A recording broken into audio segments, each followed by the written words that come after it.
Ponnamba, and we are trying to introduce the best recommended practices in the animal birth control. He is a legend of animal birth control. He's done several thousands, and I wish that through this protocol and more, several thousands and lakhs of animals will be benefited. Let's try to understand the case sheet. Now, the case sheet is very important. Now, if you see, this is a model of a case sheet that I have prepared over here. We can have a serial number, species of the dogs or cats, date in, date of surgery, whether you're doing flank or midline, the date of release can be written. If any owned dogs are there, we can write down the name of the owner, contact number, and tentative address. Now, if you see the right hand side top corner, there we have option for weight in kilograms, then CRT, capillary refill time, fluid rate, then pre-op temperature of the dog, dehydration, age, heart rate, pulse rate, respiratory rate, and the mucous membrane. So these parameters are taken after induction. Then we have an inpatient ID. If you have a kennel system, you can write down the kennel number, the location tentatively within the city, male, female, the color of the dogs can be written. Now this is a post-operative wound score and pain score. So the wound score can be done from 0 to 5. The pain score, we can use the numerical pain score. So numerical scale from 0 to 9, and the post-operative pain medication is meloxicam 0.1 milligram per kg that goes subcut.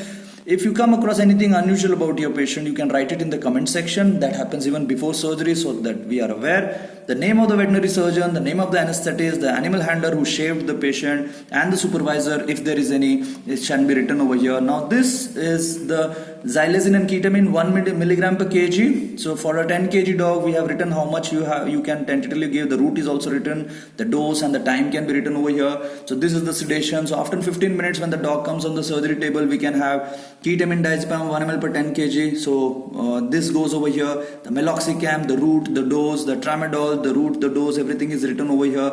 Lignocaine CRI 1 milligram per kg IV and 1.5 in the NS bottle, it is written over here. Amoxicillin 20 milligram per kg IV and ivermectin 0.2 milligram per kg that can go subcut. Bladder can be emptied. Ketamine CRI 0.2 ml in 500 ml, and then we can add we can have the CRI of xylazine, ketamine and lignocaine in the NS bottle as well. Then maintenance is diazepam, ketamine and diazepam in the ratio 2:1, and that also is diluted. Every time you give a top up, you write down, and then you can write down the time also. We expect the assistants to take the heart rate, respiratory rate and the time at least once during the procedure. Okay, so that will ensure that the patients get checked even before. If you're able to do it frequently, that would be even better. Surgery start time, surgery end time can be written. Ear notch of the dog, whether it's done, it should be written over here. Post-operative temperature can be written over here. Recovery time, if the ARV label, the batch number will be written. And if you want to do any study over here, or if you want to do any special notes over here, you can write over here. If there are any complications, any wounds or any other things can be written over here.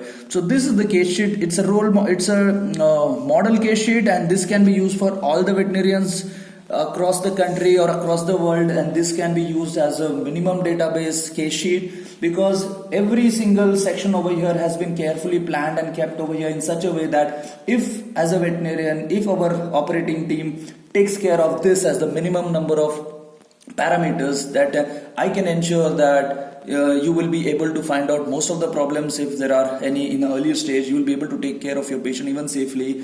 And for some reason, in spite of all our care, for some reason, if our patient collapses during a procedure, and if the case sheet was properly written, we can identify exactly where we lost control over the patient. And another thing is, in a veterological scenario, in spite of the best efforts of the veterinarians, for some reason, if you are not able to save our patient, this case sheet is going to be an important piece of document which will give you veterological protection. I am in strong favor of veterological protection for my veterinarians across the country who are operating in limited resources, because surgery and anesthesia is getting challenging day by day. Veterological scenario is changing. We want our vets to be safe during procedures.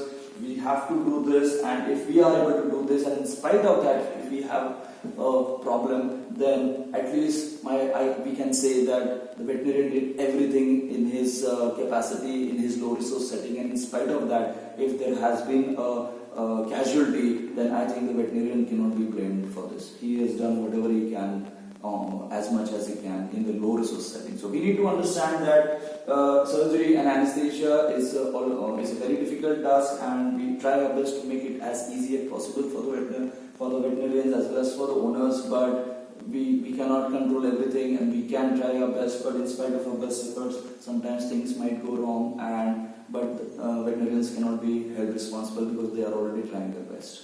Okay, thank you so much. This is Project Anathoda. This is Dr. Vinay. This is Dr. Dhanubhav. We are in Trichy, and we are trying to empower vets with the best recommended practices. Thank you.